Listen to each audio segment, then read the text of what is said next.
नमस्कार साथियों, मैं हूं शिवम। यूजीएस एकेडमी के यूट्यूब चैनल पर आपका स्वागत है।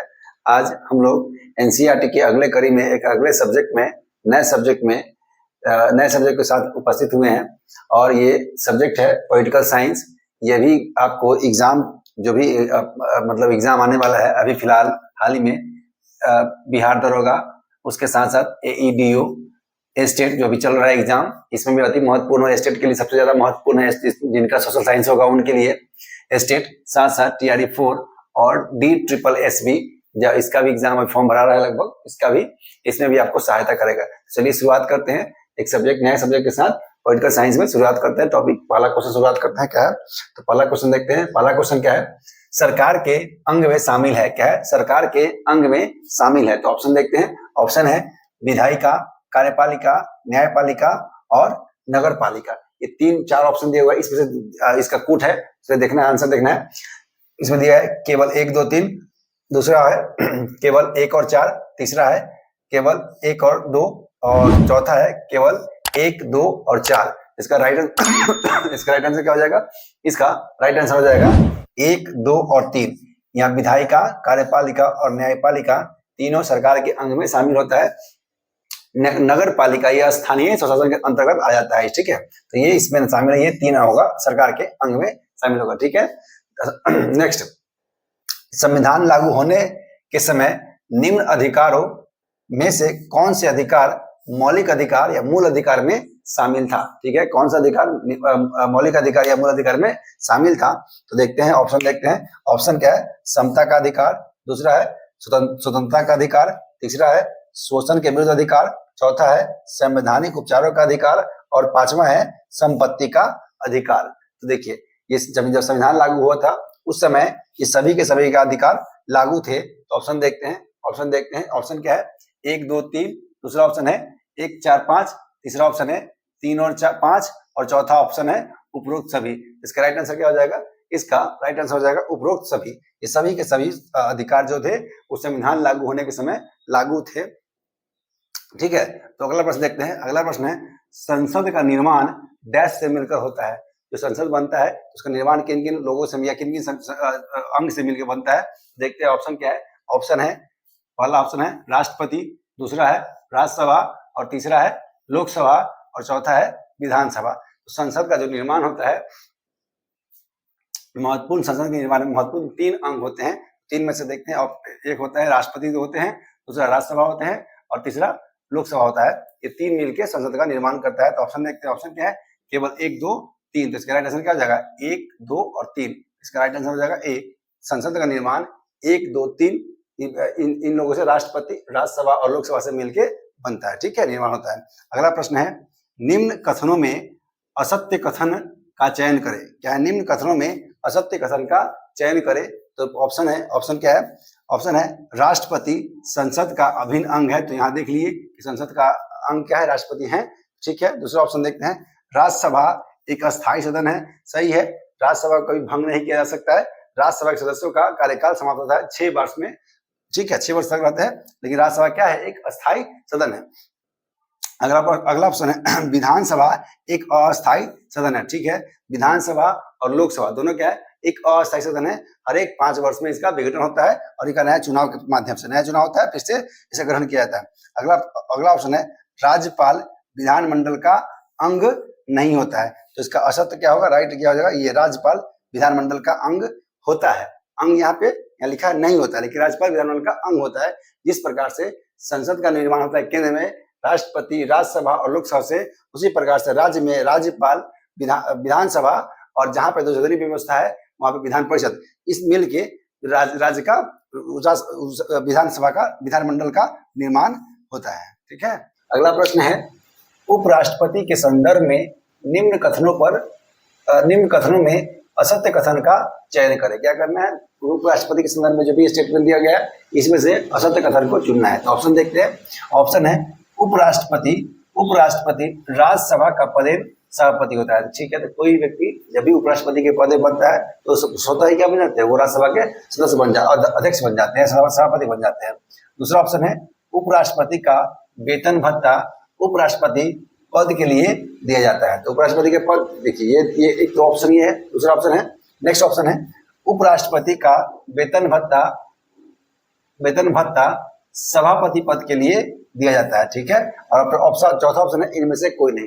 इसका राइट आंसर क्या हो जाएगा? इसका राइट आंसर हो जाएगा उपराष्ट्रपति का वेतन भत्ता उपराष्ट्रपति पद के लिए नहीं दिया जाता है। क्या दिया जाता है? ये असत्य कथन है। क्या है ये? असत्य कथन है। उपराष्ट्रपति का वेतन भत्ता भारत के सभापति के जो मतलब राज्यसभा के जो सभापति बनते हैं उनके लिए उसके लिए दिया जाता है, ना कि किसके लिए दिया जाता है? उपराष्ट्रपति पद के लिए जाता है, ठीक है।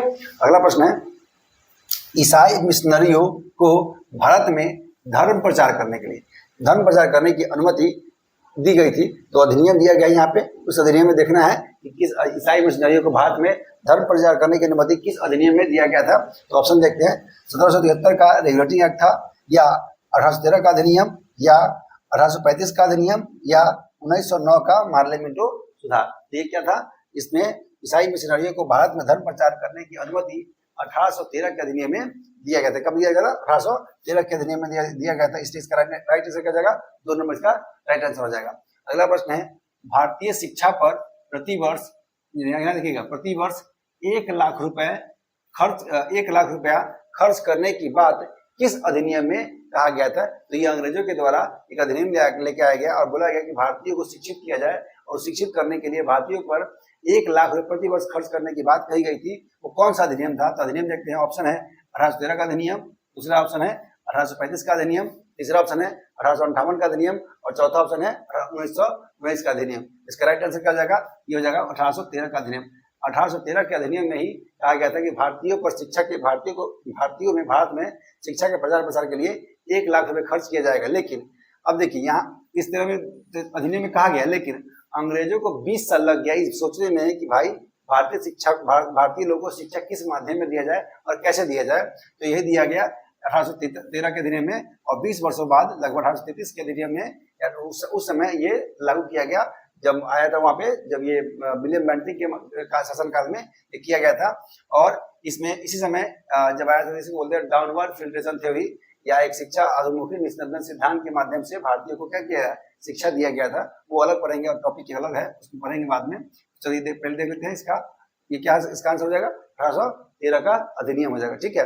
अगला प्रश्न है स्वतंत्रता पूर्व गठित अंतरिम मंत्रिमंडल। क्या है? स्वतंत्रता पूर्व यानी कि स्वतंत्रता से पहले गठित अंतरिम मंत्रिमंडल में सदस्यों एवं उनके विभागों के साथ सही मिलान करना है। तो देखिए स्वतंत्रता पूर्व है, आजादी से पहले का मंत्रिमंडल है। देखते हैं, एक तरफ है जवाहरलाल नेहरू, पहला, दूसरा है सरदार बलदेव सिंह, तीसरा है राजेंद्र प्रसाद, और चौथा है लियाकत अली। इस देखते हैं जवाहरलाल नेहरू क्या थे? तब स्वतंत्रता पूर्व ये थे जवाहरलाल नेहरू, जो मंत्री, इनको विभाग मिला था राष्ट्रमंडल संबंध। इनके साथ क्या था? राष्ट्रमंडल संबंध, और विदेश मामला भी इनके पास ही था, ठीक है। राष्ट्रमंडल संबंध, एक का हो जाएगा ग, एक का होगा ग। सरदार बलदेव सिंह थे रक्षा विभाग के लिए। किसके लिए? रक्षा विभाग के लिए। देखिए 2 का हो जाएगा क, यहाँ क दिया हुआ है, 2 का क हो जाएगा। उसके बाद राजेंद्र प्रसाद, इनके पास था खाद्य एवं कृषि एवं खाद्य विभाग, खाद्य एवं कृषि था, तो ये हो जाएगा ख। 3 का हो जाएगा ख, तो 3 का ख। और चौथा लियाकत अली, तो एक बस क्या? वित्त विभाग। लियाकत अली को क्या मिला था? वित्त विभाग। इसका राइट आंसर क्या हो जाएगा? इसका राइट आंसर हो जाएगा 1 नंबर इसका राइट आंसर हो जाएगा, ठीक है। अगला प्रश्न है स्वतंत्र भारत के पहले मंत्रिमंडल में जगजीवन राम को कौन सा विभाग दिया गया था? जगजीवन राम को कौन सा विभाग मिला था स्वतंत्र भारत के पहले?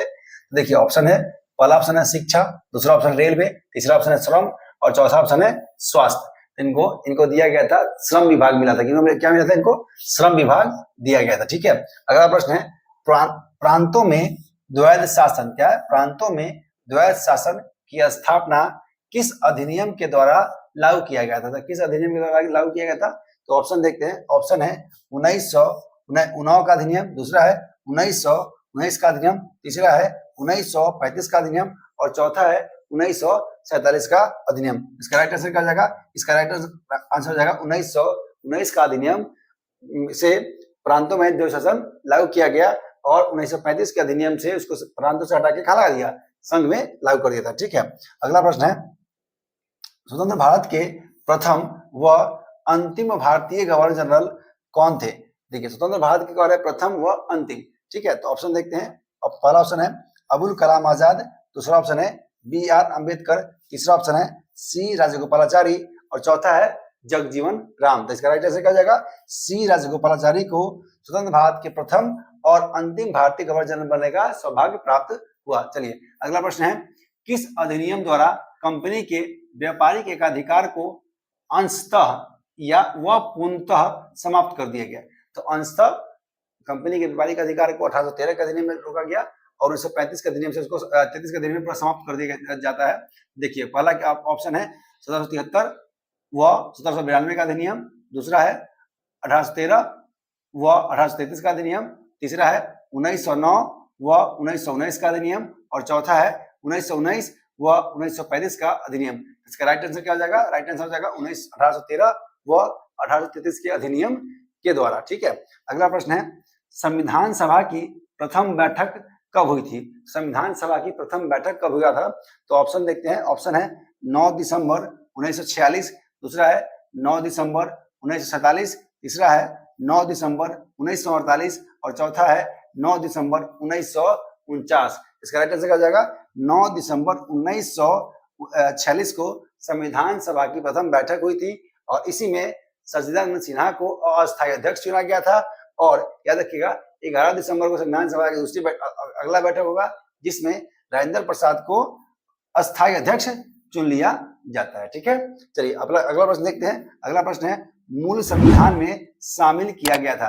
मूल संविधान कहने का मतलब जिस समय संविधान लागू हुआ था या बना था, बन के लागू हुआ था उस समय की बात कर रहे हैं। तो अब देखिए उस समय शामिल किया था तो 22 भाग, दूसरा है 395 अनुच्छेद, तीसरा है अनुसूची 8 और चौथा है 1 से अधिक। तो मूल संविधान में उस समय 22 भाग थे, 395 अनुच्छेद था और 8 अनुसूचियां था। अनुसूचियों को 4 अनुसूचियों को बाद में जोड़ा गया 8+4 जिसको संशोधन के माध्यम से जोड़ा गया, जिसमें 9वां, 10वां, 11वां और 12वां। 9वां में भूमि है, 10वां में दल बदल है, 11वां में ग्राम पंचायत है और 12वां में नगर पालिका है। ये किया गया था। ठीक है, चलिए करेक्ट आंसर हो जाएगा 1 से अधिक, यानी कि भाग 22 अनुच्छेद 395 और अनुसूची 8। अगला प्रश्न क्या है, 11 दिसंबर 1946 को संविधान सभा की बैठक में डैश को अस्थायी अध्यक्ष, क्या है डैश को अस्थायी अध्यक्ष और एवं डैश को उपाध्यक्ष चुना गया था। ठीक है, तो ऑप्शन देखते हैं। ऑप्शन पहला ऑप्शन है जवाहरलाल नेहरू एवं व राजेंद्र प्रसाद, दूसरा ऑप्शन है राजेंद्र प्रसाद व BN राव, तीसरा ऑप्शन है राजेंद्र प्रसाद व SC मुखर्जी और चौथा ऑप्शन है राजेंद्र प्रसाद व जगजीवन राम। इसका राइट आंसर क्या हो जाएगा? इसका राइट आंसर हो जाएगा राजेंद्र प्रसाद व SC मुखर्जी। इनको बनाया गया था अस्थायी अध्यक्ष और उपाध्यक्ष बनाया गया था SC मुखर्जी को। अगला प्रश्न है, 24 जनवरी 1950 को एक अति महत्वपूर्ण तिथि माना जाता है, क्योंकि क्यों माना था देखते हैं। इस दिन राष्ट्रगान को लागू किया गया था, दूसरा राष्ट्रीय गीत को अपनाया गया था, तीसरा राजेंद्र प्रसाद को राष्ट्रपति के रूप में प्रथम राष्ट्रपति के रूप में चुना गया था। तो देखते हैं ऑप्शन क्या है। केवल 1 सही है, दूसरा केवल 2 सही है, तीसरा केवल 1, 2, 3 सही है और चौथा उपरोक्त में से कोई नहीं। इसका राइट आंसर क्या हो जाएगा? इसका राइट आंसर हो जाएगा सी।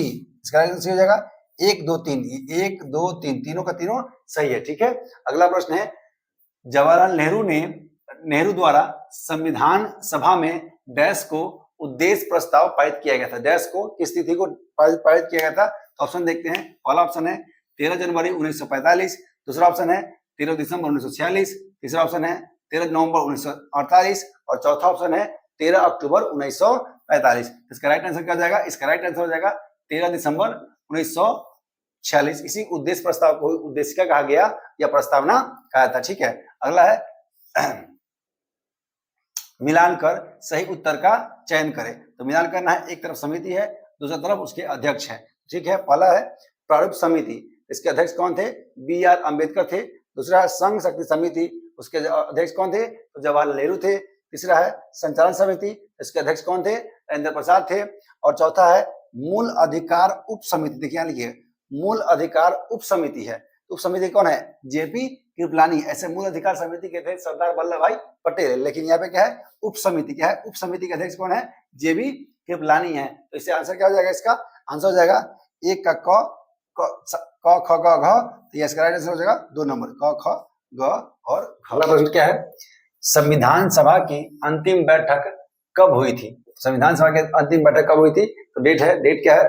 24 जनवरी 1950, दूसरा है 24 फरवरी 1950, तीसरा है 24 मार्च 1950 और चौथा है 24 दिसंबर 1950। देखिए, अगर वीडियो अच्छा लग रहा है तो लाइक और शेयर करिए, साथ साथ सब्सक्राइब कर दीजिए ताकि आपको लेटेस्ट वीडियो का क्या होगा, अपडेट मिलता रहेगा। ठीक है, चलिए आप नेक्स्ट इसका देखते हैं, आंसर क्या देखते हैं।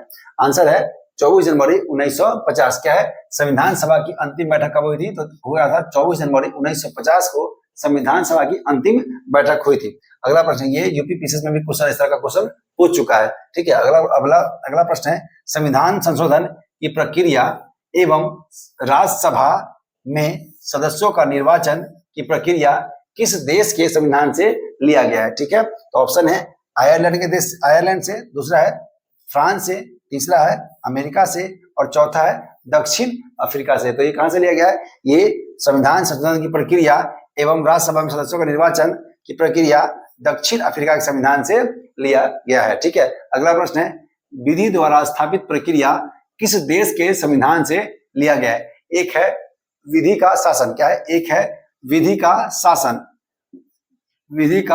शासन और एक है विधि द्वारा स्थापित प्रक्रिया। विधि द्वारा स्थापित प्रक्रिया, तो ये विधि द्वारा जो स्थापित प्रक्रिया है यह लिया गया है जापान के संविधान से। कहां से लिया गया है? जापान के संविधान से। और विधि का शासन ये लिया गया है इंग्लैंड के संविधान से। कहां से लिया गया है? इंग्लैंड के संविधान से लिया गया है। इसका राइट आंसर क्या हो जाएगा? इसका राइट आंसर हो जाएगा जापान। ठीक है, धन्यवाद।